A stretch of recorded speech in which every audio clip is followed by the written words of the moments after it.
부동산 펀드 투자 사례를 이번에는 살펴보도록 하겠습니다. 제가 투자와 관련해서 아까 대출형, 임대형, 개발형에 대해서 간단히 설명을 드렸는데요. 제가 어떤 투자 사례를 복잡하게 갖고 오기보다는 좀 더 쉽게 좀 단순한 형태를 가지고 와서 이 부분에 대해서 전반적인 이야기를 드림으로써 좀 앞으로 공부를 함에 있어서 좀 더 도움이 되실 수 있겠다 싶은 형태로 한번 설명드려 보도록 하겠습니다. 일단 대출형 펀드에 대해서 설명드리겠습니다. 왼쪽을 한번 보시면 부동산 펀드를 만드는 거기 때문에 자산운용사, 판매회사, 신탁업자, 일반 사무관리회사가 이 부동산 펀드 설정에 참여를 당연히 하게 됩니다. 일단 대출형 상품이라고 하면 어디서부터 시작이 되냐? 오른쪽 하단을 보시면 차주인 시행사에서 시작이 됩니다. 즉 시행사가 어떤 토지를 가지고 있다고 가정을 해 보겠습니다. 이 토지를 어떻게 개발할까에 대해서 고민을 했을 테고, 만약에 그 토지에 아파트를 지을 수 있다라는 가정하에 부동산 대출형 상품에 대해서 한번 쭉 살펴보도록 하겠습니다. 차주인 시행사는 이 토지에 대해서 만약에 처음부터 소유권을 갖고 있을 수도 있지만, 만약에 소유권을 갖고 있지 않은 상태에서 이 사업장에 대해서 사업을 한다면 수익이 날 거라고 판단이 들었을 수 있습니다. 시행사는 이 토지에 대해서 일단은 토지 지주를 만날 테고요. 그 토지 지주로부터 얼마의 파세요라는 협의의 결과를 가지게 될 것입니다. 만약에 토지 금액이 500억이라고 가정을 해보겠습니다. 시행사가 200억이 있고 잔금을 치르려면 취득세 등을 포함하면 500억이 한 약 5% 되면 25억이 필요하니까 325억에 대한 대출이 필요하게 됩니다. 이렇게 개발 사업이 본격적으로 들어가기 전에 대출을 받는 것을 브릿지론이라고 하고, 용어로는 BL이라는 단어를 통상적으로 많이 사용을 합니다. 브릿지론을 구해야 되는 차주는 이제 대주를 찾아야 됩니다. 대주를 찾기 위해서 은행이나 아니면 저축은행 등에 가서 자기가 갖고 있는 계획을 설명을 하게 되는 거고요. 그렇게 설명하는 것에 대해서 대주가 인정을 하게 된다면 그 대주는 언제 어느 시점에 대출을 하겠습니다라고 이야기를 하게 될 것입니다. 왼편에 보시면 신디케이션 론이라는 표현이 있는데, 총 대출 채권 1,400억, 그 다음에 대주 1부터 대주 6까지 금액이 나눠져 있습니다. 만약에 저희가 아까 얘기했던 350억을 하나의 대출 기관이 다 투자를 한다. 그러면 신디케이션 론이 아니라 하나의 대주로서 끝이 나게 되는 거고요. 하나 이상의 기관이 참여를 해가지고 그 금액을 나눈다고 하면, 그럴 때는 신디케이션이라는 표현을 통상적으로 사용을 합니다. 그렇게 350억을 조달을 하게 되는 거고, 그 경우에 만약에 저희가 200억이라는 금액을 참여를 한다면 부동산 펀드는 대출이 기표되는 그 시점에 부동산 펀드를 만들어서 이 차주에게 그 돈을 지급함으로써 대출형 펀드를 만들었다, 대출에 참여했다, 이런 형태가 됩니다. 이렇게 토지를 확보하게 된 시행사는 이 토지를 확보한 것에 대해서 개발을 하기 위한 그 다음 스텝으로 넘어가야 됩니다. 그러기 위해서는 건축사무소를 만나야 되고, 거기에 조감도를 얹혀야 되고, 인허가 등을 완료하게 됩니다. 이렇게 인허가 등을 완료를 하게 된 이후에 이 시행사는 시공사를 만날 거고요. 시공사한테 시공 견적을 받게 되고, 그 시공사는 수주 참여를 통해 가지고 얼마의 공사 단가 800만 원에 이 아파트 평당 800만 원에 이 아파트 현장에 참여하겠다 등의 이야기를 차주한테 전달할 것입니다. 이렇게 구색이 갖춰지게 되면 이 시행사인 차주는 다시 한번 자금 모집을 하기 위해서 대주를 만나러 돌아다닙니다. 그 경우로 저희가 이제 본 PF를 실행한다라는 표현을 쓰고 있고요. 여기서 본 PF는 프로젝트 파이낸싱이라는 표현을 씁니다. 이 프로젝트 파이낸싱이라는 표현은 각각의 아주 다양한 사례들이 많고, 이 경우에 통해 가지고 어떻게 대출을 한 것을 그렇게 온전하게 해소할 거냐에 대해서 고민을 하기 때문에 이런 표현을 사용한다. 저는 그렇게 좀 생각을 하고 있습니다. 만약에 이제 차주가 이제 본 PF를 하기 위해서 공사비도 필요하고 하기 때문에 약 한 1,400억의 돈이 본 PF를 일으키겠다라고 가정을 했을 때 이 1,400억을 투자하는 투자자들은 내가 1,400억을 빌려주면 이 시행사가 어떻게 그 돈을 갚을 것인지에 대해서 고민을 하기 시작을 합니다. 일단 돈을 빌려줬기 때문에 그 돈을 빌려준 것에 대한 담보를 잡아야 될 거고요. 담보는 통상적으로 근저당을 설정하는 방법도 있지만 근저당이 아닌 오른쪽 상단에 있는 신탁회사한테 토지에 대해서 신탁을 맡기고 우선수익권을 받는 방식으로 하는 경우가 더 많습니다. 이러한 신탁회사는 사업관리 및 자금관리 관련된 업무를 하게 되고요. 저희가 이렇게 기초적으로 우선수익권을 확보하는 방법 외에도 이 차주가 저희의 대출금을 원활히 해소하기 위해서 몇 가지 체크를 하게 됩니다. 제일 먼저 체크하는 것이 분양률이겠죠. 분양이 언제까지 달달을 하면 당연히 그 부분에 대해서 도달하지 못하게 된다면 그 이후에는 어떻게 할 것입니까? 만약에 차주가 앞으로 6개월 안에 분양률 무조건 달성을 합니다. 그리고 그렇게 확보된 공사 비용을 합쳐서 여기 있는 아파트를 다 지을 수 있습니다라고 얘기를 했는데 만약 분양률이 달성하지 못한다고 하면 차주로 통해 가지고 6개월 이후에 8개월까지 에코티를 200억, 300억 더 넣으라고 한다든가 아니면 지금 분양가격이 너무 높으니 분양가격을 할인해서 매각을 한다든가 그것도 아니라면 시공사가 무조건 책임 준공을 하라고 한다든가 이런 식의 안전장치를 각 케이스별로 넣어서 대출에 대한 안정성을 판단합니다. 대출에 있어서 제일 중요한 거는 대출 원금과 이자를 원활히 해소하는 것이며 대출을 함에 있어서 대출을 해소 못한다라고 생각을 하면서 투자를 하는 대출 기관은 아무도 없다. 이렇게 생각하시면 될 것 같습니다. 제가 이 부동산 편들을 본 PF 쪽에 좀 더 표현을 해서 이 그림을 반영을 했는데요. 그 이유는 부동산 펀드는 다수의 투자자로부터 돈을 모으는 거기 때문에 아까 얘기했던 브릿지론 같은 단계에서는 투자를 하는 상품이 이렇게 많지는 않습니다. 없다가 아니라 많지 않다는 겁니다. 저희는 상품이고 그 다음에 다수의 투자자로부터 돈을 모으는 거기 때문에 이 투자 자금이 목표 수익률에 부합되는 안정적인 상품을 구성하기 위해서 노력을 합니다. 따라서 이 돈을 어떻게 하면 안전하게 해소할 수 있을까에 대해서 끊임없이 고민을 하고요. 그 다음에 제일 아래에 있는 시공사한테 이러한 부분에 대해서 책임을 전가하는 형태로 구조를 짜기도 합니다. 시공사는 책임 준공 및 미이행시 채무 인수한다라는 표현이 있습니다. 책임 준공이라고 하는 것은 공사를 30개월 동안 할 건데 30개월 안에 자기네들이 만약에 준공을 못 시킨다. 그 경우에는 지금 나간 대출에 대해서 만약에 지금 나간 게 1,400억이라고 하면 1,400억 플러스 이자에 대해서 모두 인수하겠다라는 확약을 하는 것을 저희가 미이행시 채무 인수라는 표현을 쓴 것입니다. 그러면 이러한 시공사들도 회사채 등급이 있는 곳과 없는 곳으로 나눠집니다.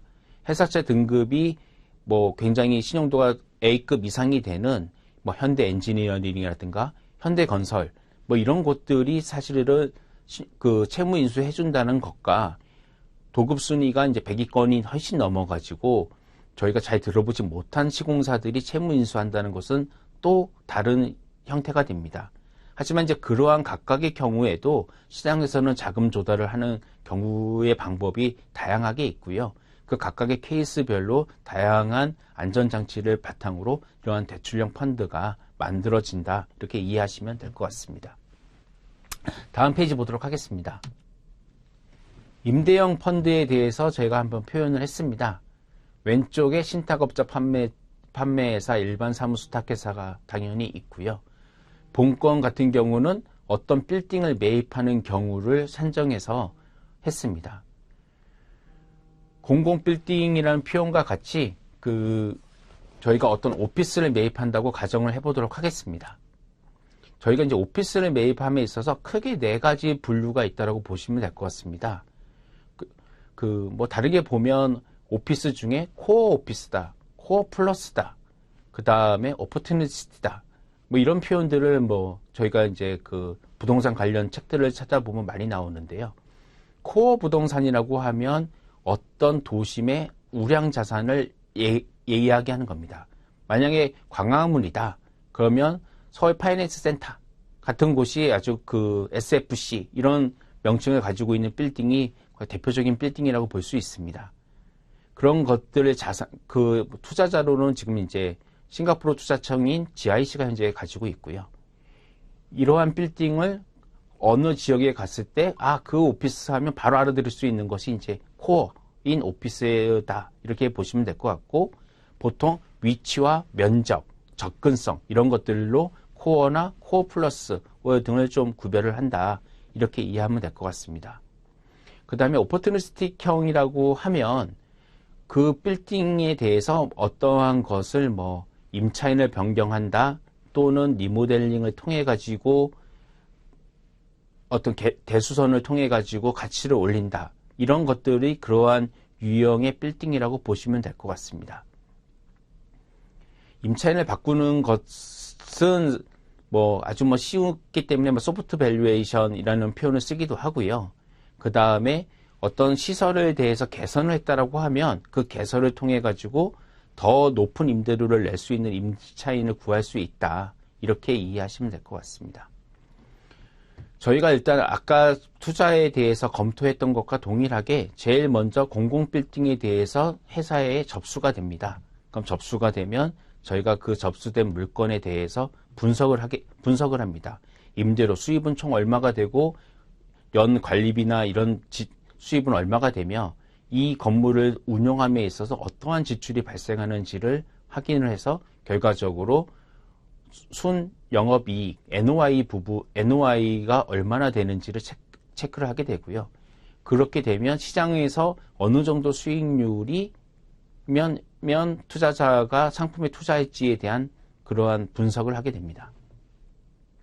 통상 이러한 분석을 함에 있어서 캡레이트라는 단어를 많이 쓰기도 하고 시장의 지표로 한국 같은 경우는 3년 국고채 금리에 대해서 어떤 기준으로 잡기도 합니다. 지금 제가 이제 촬영하는 날짜 기준으로 2025년 7월 4일인데 오늘자 3년 국고채 금리가 한 2.4% 정도 될 것입니다. 그러면 여기에 스프레드를 감안해서 만약에 한 3% 정도 스프레드를 감안하면 5.4% 정도가 되고 5.4% 정도가 시장에서 투자자가 요구하는 수익률인데 우리가 갖고 있는 빌딩은 코어 부동산이니까 이 코어 부동산이라는 것은 너무 좋은 빌딩이고 안정적인 수익률을 달성할 수 있으니 일정 부분 수익률을 기준치보다 높다 낮다를 반영을 한다. 이렇게 이해하시면 되고요. 만약에 그 빌딩이 오퍼튜니티다.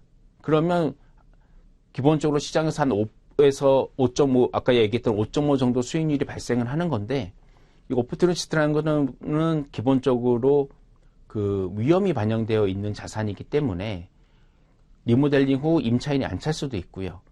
그 다음에 리모델링의 결과가 저희가 의도한 것과 좀 다르게 시장에서 반영이 될 수도 있기 때문에 그 경우에는 뭐 수익률이 한 7% 정도 되게 해야 되겠다 라고 생각을 하고 가격을 산정한다. 이렇게 좀 이해하면 될 것 같습니다. 자산운용사는 이렇게 부동산 펀드를 만듦에 있어서 펀드를 만들어서 운용을 하게 되고 운용을 할 적에 왼쪽 하단에 있는 자산관리회사나 시설관리회사와 별도의 계약을 체결해서 이 부동산을 관리를 하게 됩니다.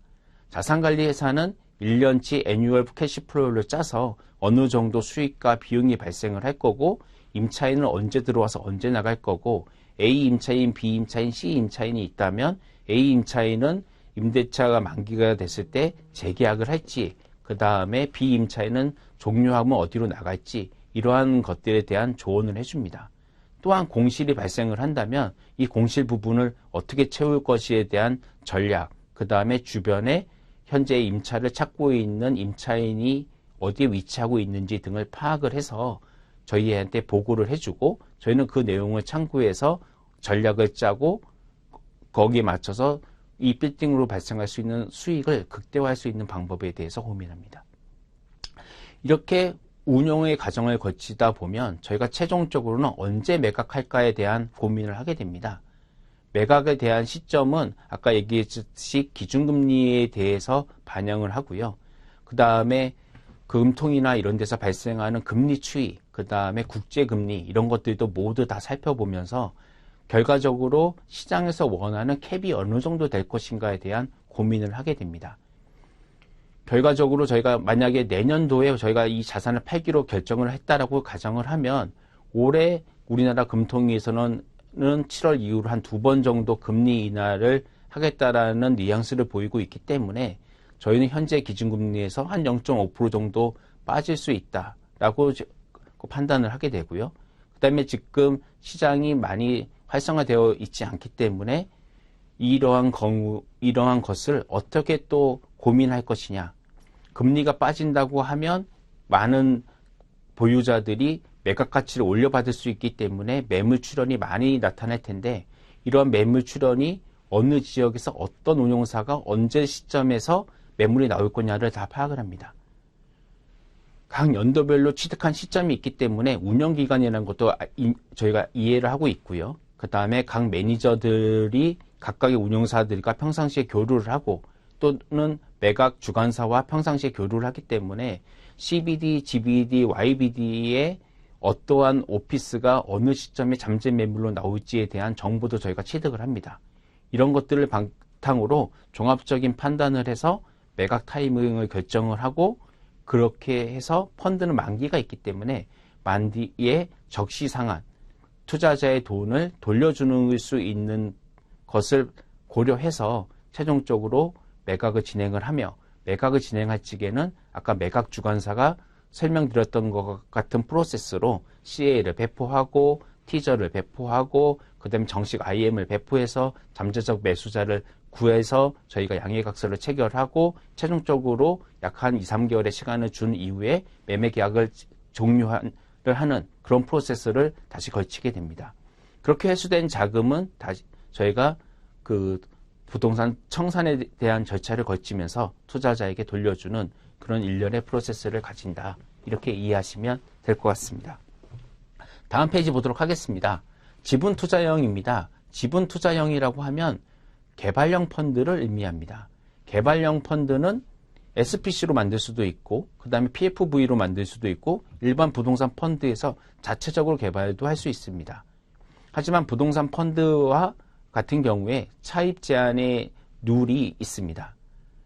PFV 같은 경우는 차입에 대한 제한이 좀 없습니다. 그 다음에 니츠 같은 경우로 개발을 할 경우에도 부동산 펀드와 차입 제한에 대한 퍼센트 그 배율이 좀 다릅니다. 이러한 차이 때문에 각각의 사이트별로 어떠한 구조를 만들어서 개발 사업을 할지에 대한 결정을 하게 됩니다. 만약에 지금 제가 준비한 것 같이 PFV로 만약에 사업을 진행을 한다고 하면 PFV에는 금융기관이 5% 참여를 해야 됩니다.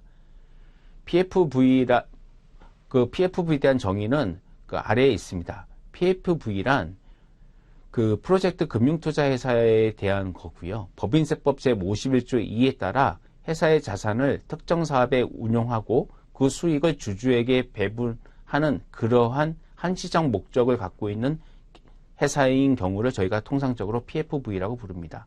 PFV는 부동산 개발을 하기 위해서 설립되어야 합니다. 이렇게 PFV가 설정이 되면 아까 대출형 펀드를 설명드렸던 것과 유사하게 PFV도 어떤 목적물에 대해서 땅을 매입을 하고 거기에 매입을 하기 했을 때 자기의 고유 자금, 에코티로 전체 다 매입을 할 수 없기 때문에 은행으로부터 차입을 받게 되고요. 이렇게 토지를 매입한 이후에는 설계사무소 등과 설계에 대한 인허가에 대한 업무를 진행을 하게 됩니다. 그 이후에 인허가가 완료가 되면 본 PF를 일으키게 되고요. 본 PF를 통해 가지고 공사를 하고 본 PF 자금으로 최종적으로 건물을 준공시키는 그런 일련의 과정을 거칩니다. 당연히 앞에 설명드렸던 펀드들에 비해서 이 개발형 펀드는 투자 기간이 깁니다. 대출형 펀드 같은 경우는 통상 3년에서 한 5년 정도가 시장에서 일반적으로 통용되는 상품 구조이고요. 임대형 부동산 펀드 같은 경우도 통상 5년에서 7년 정도가 투자자가 느끼기에 적절한 기간이라고 생각을 합니다.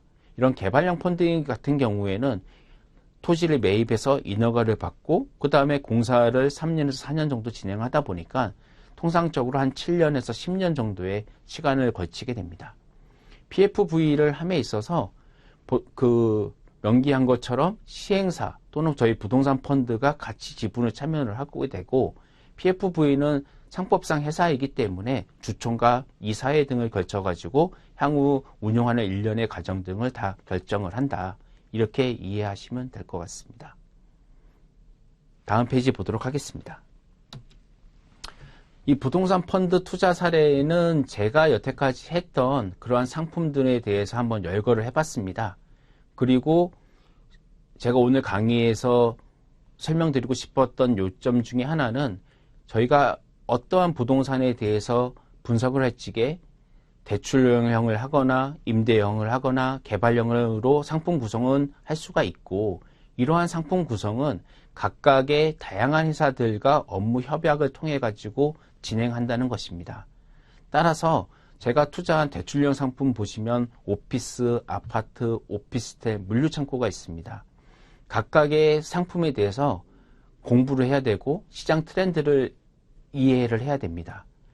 그리고 임대형 상품에 보시면 오피스, 극장, 호텔, 마트, 물류창고 등이 있는데, 코로나 시절 같은 경우에는 물류창고에 대한 투자의 붐이 일었다면 지금은 이 부분에 대해서 과잉 공급이 돼서 굉장히 시장이 약간 침체되어 있고, 극장 같은 경우에는 예전 같은 경우는 극장에 대한 방문객이 많았기 때문에 시장에서 저 상품을 유동화로 많이 했었지만, 지금은 극장 사업이 약간 하향 기조에 들기 때문에 저런 상품을 만들어서 액시까지 원활히 하는 거는 조금 어려운 그런 시절에 들어가고 있습니다.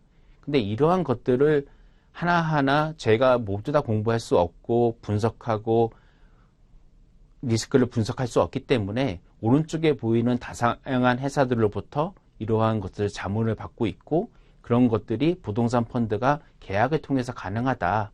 그리고 이 각각의 전문 법인들 중에서도 그 안에 일반 기업을 대상하는 곳도 있지만 부동산 펀드와 부동산 유동화에 관련된 것을 전문으로 하는 회사들이 있다라는 것을 말씀드리고 싶습니다. 개발형 펀드 같은 경우에 제가 오피스도 개발을 해봤고 벤츠 전시장, 마트, 물류창고 이런 것들을 이제 개발을 해봤는데, 이런 것들을 할 적에 각각의 오른편에 있는 그런 전문가들의 조언이 없으면 제가 어떤 명확한 의사결정을 할 수가 없고, 그러다 보면 개발 사업의 함에 있어서 기간이 길어지고, 그러면 결국은 시간이 돈이기 때문에 저희가 사업 수익성이 떨어지고, 그러면 고객과의 약속을 맞추지 못하는 그런 결과가 발생할 수 있습니다.